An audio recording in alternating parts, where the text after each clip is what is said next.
हम जो कहेंगे आपको उसका विरोध करना। नीति का राज से कोई संबंध नहीं है, इसलिए राजनीतिक व्यवस्था एक तरीके से छिन्न भिन्न है। इसे राजनीति नहीं कह सकते, राजनीतिक षड्यंत्र कह सकते हैं। स्थिति बहुत गंभीर है। देश के सामने चुनौतियां हैं आतंक की, सीमा के पार, सीमा पर, देश के भीतर पूरा छत्तीसगढ़ नक्सलाइट की आग में जल रहा है। बड़ी गंभीर समस्या है। हम परिस्थितियों को संभाल ना सके, हमारे बच्चों को ठीक से दिशा ना दे सके, हम अपनी बात को ठीक से समझा ना सके, हम उसके हित का चिंतन ना कर सके, परिणाम है कि वही हमारा भाई हमारे भाई की छाती पर बंदूक तान कर खड़ा हुआ है। पत्थर मारने वाले हो, चाहे बसों में आग लगाने वाले या पटरियां उखाड़ने वाले, ये हमारे देश का नवयौवन है। विकृति की राह पर, पतन के पराभव की राह पर दौड़ रही है शक्ति। आप और दृष्टि डालें तो गरीबी कहने को हम पता नहीं क्या क्या कर रहे हैं। हमारे देश में दुनिया के सर्वाधिक धनाढ्य लोग हैं, परंतु गरीबी की स्थिति आप आए दिन समाचार पत्रों में पढ़ रहे हैं। भूख से बिलख के मरते हुए लोग अभी भी इसी धरती पर हैं। एक आदमी रात को सोचता है क्या क्या खाऊं, कहां कहां सोऊं, क्योंकि एक आदमी के पास 50-50 बेडरूम के बंगले हैं। पहनने को 365 दिन में रिपीट नहीं होती कोई भी चीज, इतने वस्त्र हैं। सोचता है क्या क्या पहनूं, और एक आदमी बैठ के सोचता है कि आज क्या खाऊं, कुछ है ही नहीं। अब क्या पहनूं, कुछ बचा ही नहीं है। जो तन पर एक कपड़ा था वो भी तार तार हो गया है। कैसी गंभीर एक डिस्पैरिटी जिसे कह सकते हैं, एक भिन्नता, एक बहुत बड़ा अंतर हमारे बीच समाज में दिखाई दे रहा है। भाइयों बहनों, गंभीर समस्या है। बहन बेटियों की बात मैंने आपसे कही। एक और पक्ष है देश का, कुपोषण का। आप कल्पना नहीं कर सकते 21वीं शताब्दी के भारत में, आज भारत दुनिया के सबसे प्रथम नंबर पर होगा, दूसरे तीसरे पर हो सकता है कुपोषण में। बच्चे हमारे कुपोषित हैं, बहनें हमारी कुपोषित हैं, एनीमिक हैं। गंभीर समस्या है देश के सामने। और मैं क्या क्या बात कहूं आपसे, आप अगर थोड़ा सा प्रकृति की ओर देखते हैं तो सन्न रह जाते हैं। हो सकता है कल के दिन आपको कोई इंजेक्शन से पानी लगाए। नदियां पूरी तरह प्रदूषित हैं, कल्पना नहीं कर सकते आप। देश की 90% नदियां प्रदूषित हो गई। अभी हमारे उत्तराखंड में, जिसको देवभूमि कहा जाता था, जहां हिमगिरी है, जहां निरंतर प्रवाहमान कल कल छल छल करती हुई नदियां बहती थी, जिनका अमृत तुल्य जल पूरे भारतवर्ष को सींचता था, नदियों को जीवित करता था, अकेले उत्तराखंड में 300 नदियां सूख गई।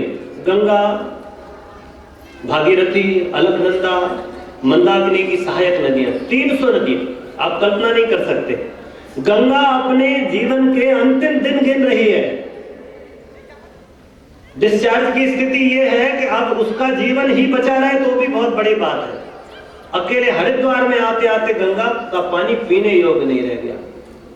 कल्पना नहीं कर सकते आप जाते हैं प्रणाम करने गंगोत्री, गौमुख से नीचे, और हमारे भाइयों ने भी स्वच्छता का अभियान चलाया, तो गंगोत्री के गौमुख से कम 5 बोरे कचरा लेकर आए, ऊपर पहाड़ से, तपोवन नंदनवन के क्षेत्र से। प्रदूषण का कहर नदियों पर इस तरह टूटा है कि उनकी कमर टूट गई, जीवन अंत में है। अब बची है तो सिर्फ वो मलमूत्र वाहिनी बची है। आप यमुना को देखते हैं, दिल्ली जाते हैं, यमुना का पानी 0% डिसॉल्व ऑक्सीजन है।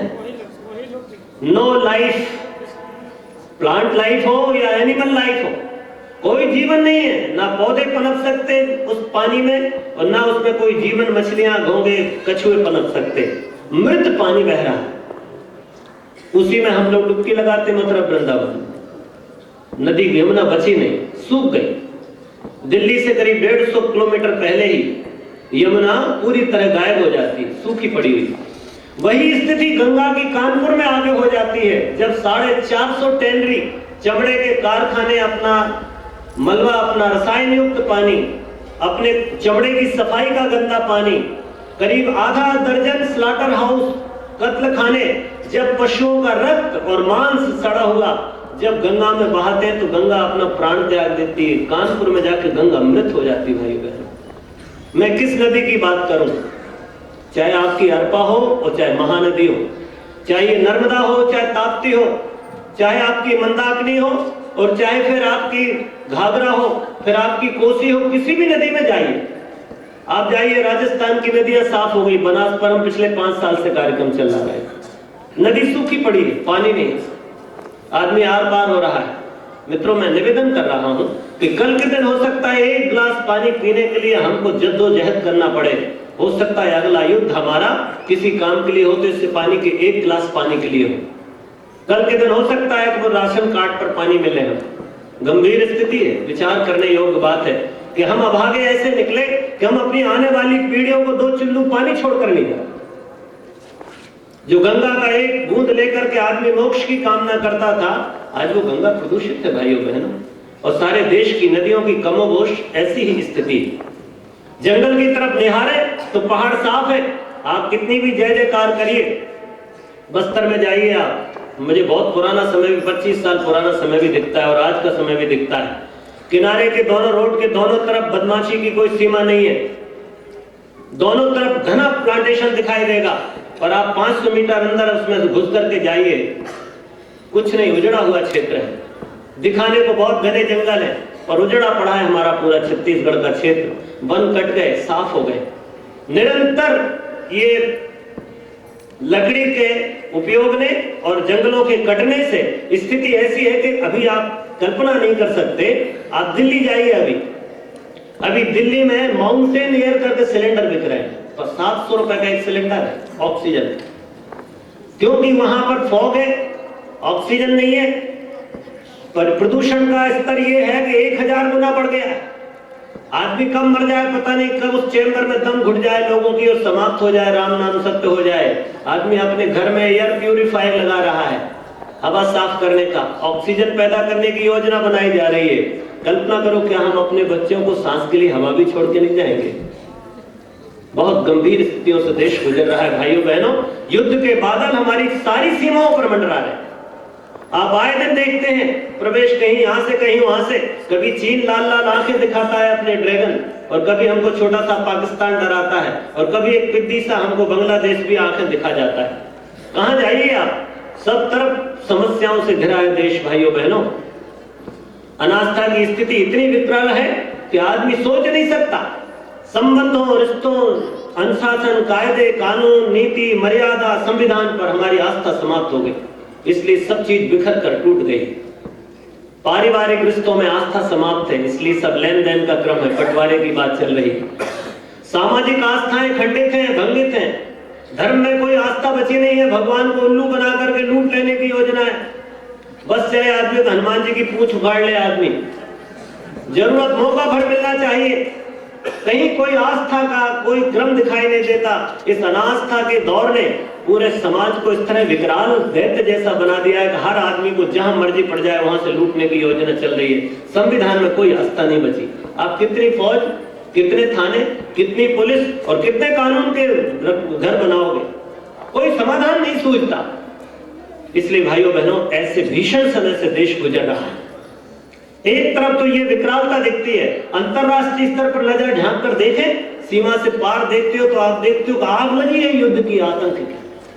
कब कौन कहां कौन सा विस्फोट कर दे, कब कौन सा देश किसको शैतान बन करके किसको शमशान बना दे। आप जानते हैं सीरिया देश, सीरिया नाम के सुंदर देश पर आक्रमण हुए। आपको आए दिन फिल्म देखते होंगे आप टेलीविजन में, सीरिया शमशान बन गया। सुंदर सुंदर लोग, छोटे छोटे बच्चे अनाथ हो गए हैं, लाखों की संख्या में, कोई गिनती नहीं है, कोई लाशों को गिनने वाला नहीं बचा है, कोई अंतिम क्रिया करने वाले लोग नहीं है। रात दिन बम फटाके चल रहे हैं। इस युद्ध के आतंक ने पूरे देश को हिला कर रखा है। कभी नया सिरफिरा आदमी, 2 सिरफिरे, एक अमेरिका और एक उत्तरी कोरिया, हर दिन हो रहा है। वो विस्फोट करता है, ये चेतावनी दे रहा है, पता नहीं ये युद्ध कब थम जाए, और हो सकता है धरती एक बार फिर से विनाश के गर्त में जा गिरे। संभावना तो ये व्यक्त की जा रही है कि इस बार का ये परमाणु या हाइड्रोजन बम डला तो हो सकता है फिर से एक बार हम युग की ओर लौट जाए, या फिर धरती राख का गोला बनकर के, आग का गोला बनकर के राख में तब्दील हो जाए। ये मानवीय अस्तित्व और धरती का अस्तित्व ही समाप्त हो जाए। इतनी विकराल समस्याएं पूरी दुनिया में समाई हुई है भाई बहनों। दूसरा आप देखते हैं, एक वर्ग ये दिखता है विनाश ही विनाश चारों तरफ। मैं आपको निराश नहीं करना चाहता, पूज्य गुरुवर ने एक बड़ी जोरदार बात कही है कि दुनिया के लोग भले कितनी घोषणाएं करें, कितने प्रयास करें कि संसार नष्ट हो जाए, पर हमारी घोषणा है, हमारा दावा है कि 21वीं शताब्दी उज्जवल भविष्य लेकर आएगी। अंधकार कितना भी हो पर सूरज कभी ना हारा है, हम युग का निर्माण करेंगे, यह संकल्प हमारा है। इसलिए भाइयों बहनों, हमको इस निर्माण के संकल्प के साथ आगे बढ़ना है। भारत के अभ्युदय का समय है। दुनिया जब कभी भी पतन और पराभव के गर्त में गिरती है, भारत से ही कोई किरण, कोई प्रकाश, कोई सूर्य उदित होता है, कोई मशाल जलती है और इस अंधेरी दुनिया में भटकते लोगों को राह दिखाती है, जीवन का ढंग सिखाती है। समय आ गया, एक ओर विकराल विनाश और दूसरी ओर सृजन की संभावनाएं दौड़ी चली आ रही। भगवान ने एक बड़ी योजना, मंगलमय युग निर्माण योजना बनाई। गुरुदेव कह रहे हैं कि आने वाली 21वीं शताब्दी का उज्जवल भविष्य, भगवान की ये कोई भविष्यवाणी नहीं, ये भवितव्यता है, ये सुनिश्चित तथ्य है, ये होकर ही रहेगा। और घोषणा कर गए कैसा होगा आने वाला प्रज्ञा युग। वो कह रहे हैं आने वाले दिनों में ये जो बॉर्डर्स हैं, ये जो सीमाएं हैं, नाम मात्र की रह जाएंगी। देशों के बीच लकीरें भर होंगी पर दिलों के बीच की दूरी खत्म हो जाएगी। दुनिया सब एक परिवार जैसा, एक समाज जैसा, एक राष्ट्र जैसी रहेगी। वीजे की जरूरत नहीं पड़ेगी, एक धर्म होगा, मनुष्यता, एक भाषा होगी, प्रेम की, करुणा की, दया की, संवेदना की। वो कहते हैं कि एक राज्य व्यवस्था होगी, एक संविधान होगा, एक सेना होगी। आपस के झगड़े स्थानीय स्तर की पंचायतें निपटाएंगी और राष्ट्रों के बीच के झगड़ों को हमारी अंतरराष्ट्रीय सेना जो है ना, वो समाधान खोजेगी। मित्रों, बहुत बड़ी बात है ये। इसके संकेत आपको संयुक्त राष्ट्र की स्थापना के साथ ही मिलते चले जा रहे हैं। अब कोई राष्ट्र अपनी व्यक्तिगत सुख और आकांक्षा के लिए किसी राष्ट्र पर आक्रमण नहीं कर सकता जब तक वो अन्य राष्ट्रों का समर्थन न जुटा ले। पहले तो एक चकेज खा करके अपनी तलवार लेकर के भारत के एक दिन में 1 लाख लोगों की गर्दन काट सकता था, कोई रोकने वाला नहीं था। और अब तो तत्काल एकदम से अलग ग्रुप बन जाता है, समूह बन जाता है, विरोध करना शुरू कर देते। गलत काम करोगे तो हम तुम्हारे विरोध में सारे आर्थिक प्रतिबंध लगा दिए जाएंगे। ये चल रहा है, संकेत है आपकी ओर। तो भगवान जो कह गए वो सत्य होने जा रहा है। इसलिए मित्रों, दूसरी ओर बहुत ही उज्जवल भविष्य की संभावनाएं हैं। देश जिस स्थिति से आगे बढ़ रहा है, वर्तमान राजनीतिक व्यवस्था और देश के सामने जो कुछ भी हमारा यौवन इन दिनों घटित कर रहा है, उससे लगता है कि आने वाले कुछ ही वर्षों में ये भारत ऊपर आसमान को छुएगा, विश्व नेतृत्व करेगा, दुनिया की पहली शक्ति बनेगा, चाहे वो धन के क्षेत्र में हो, चाहे शासन के क्षेत्र में हो, चाहे ज्ञान के क्षेत्र में। इसलिए समय है ऐसा जब एक चीज कोई विदा हो रही है और दूसरी चीज का आगमन हो रहा है। ये संक्रमण काल है मित्रों, भाइयों बहनों। और ये संक्रमण काल को गुरुवर संधि के रूप में कहते हैं, युग संधि के रूप में। और ये लगभग 175 साल के संधि काल है युग का। इसके बाद के युग के विषय में जो कल्पना भी नहीं कर सकते वो सब होने जा रहा है। आप मैं एक छोटा सा दृश्य आपको बताता हूँ। महर्षि अरविंद कहते हैं, बहुत सुंदर पुस्तक है, आपको मिले तो पढ़िए, पश्चिम के खंडहरों से भारत का पुनर्जन्म। उस पुस्तक में महर्षि अरविंद लिखते हैं कि इस बार एक बड़ा व्यापक परिवर्तन है, एक महान चेतना का अवतरण हो रहा है, मनुष्य में देव जगेगा। वो उदाहरण देते हैं कैसा परिवर्तन होगा। तो परिवर्तन के लिए कहते हैं जैसे कभी पूर्व में, यदि आप विद्वान डार्विन के सिद्धांत को माने और ये मान लें कि हाँ बंदर आदमी बना, हमारा पूर्वज बंदर है, तो कहते हैं कि जिस तरह कभी कोई बंदर मनुष्य बना होगा तो उसके जीवन में एक व्यापक क्रांति आई होगी। कल तक जो पेड़ पर उल्टा लटका था, आज वो सुख और साधन भोग रहा है। कल तक जो बरसात में भीग रहा था, धूप में तप रहा था, आज वो अपने अनुरूप बरसात और साधन को, धूप को अपने नियंत्रण में मुट्ठी में बांध कर रखा हुआ है। तो जो एक बंदर से, एक जानवर से मनुष्य बनने में जो भेद दिखाई देता है, बड़ा व्यापक परिवर्तन है। जो सामाजिक व्यवस्था दिखाई देती है, ये बहुत अद्भुत परिवर्तन है। तो जिस तरह का ये परिवर्तन है, ऐसा ही परिवर्तन होगा कि मनुष्य देव में परिवर्तित हो जाएगा। बहुत गजब की बात है कि मनुष्य देवता बनेगा। देवता माने जिसके लिए कोई वाहन की आवश्यकता नहीं है। जो साहब नारायण बिलासपुर और नारायण हरिद्वार, हो सकता है शून्य मार्ग खोज निकाले हम। हो सकता है हम ऐसी चीजें निकालें कि कल के दिन चौके चूल्हे का काम खत्म हो जाए, एक गोली खाई और महीने भर के लिए शुद्ध रही। अरे परिवर्तन हो गया भाइयों बहनों, दुनिया बहुत तेजी से बदल रही है, आपको शायद ज्ञान ना हो। एक समय था जब हमारी बहन सुबह 8 बजे चूल्हा जलाती थी, दोपहर का 12 बजता था एक रोटी सब्जी बनाने में।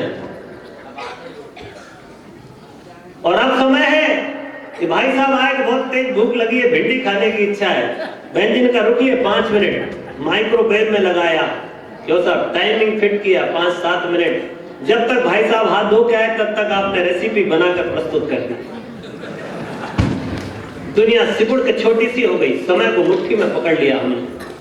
एक समय था जब अगर यहां से बद्रीनाथ जाने को सोचे तो लोग अंतिम तिलक कर देते और माला पहना करके विदा कर देते, लौटे के नहीं लौटे पता नहीं, इतनी दुर्गम स्थिति थी, कब लौटेंगे ये भी इंतजार नहीं होता था, बस प्रार्थना करते रहते थे, दीप जलाते थे, रास्ते को झाड़ते रहते थे, हो सकता है हमारे पूर्वज लौट आए पिताजी।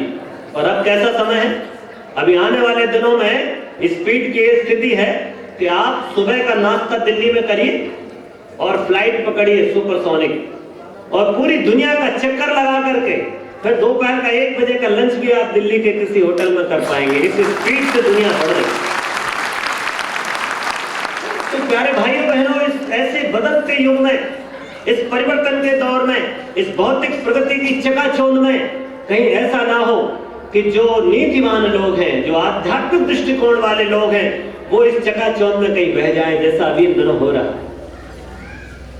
आध्यात्मिक मान्यताओं की, आध्यात्मिक विचारणाओं की, आध्यात्मिक सिद्धांतों के प्रति हमारी आस्था में जो कमजोरी, जो धीनापन दिखाई देता है, उसका कारण ये भौतिकता की और हमारी चकाचौंध और आकर्षण मात्र है। इसलिए एक समय ऐसा भी है कि दुनिया बहुत तेजी से इस जगत में बढ़ रही है और एक तरफ ऐसा दिखता है कि विनाश का गर्त है। इसलिए मित्रों, हमको भगवान की वाणी पर ध्यान रखना पड़ेगा। और सिर्फ इतना नहीं कि पूज्य गुरुवर कह रहा है इसलिए आप बात मान लीजिए कि आपके गुरुजी ने कहा है, मैं आपको प्रमाण देता हूं। देखो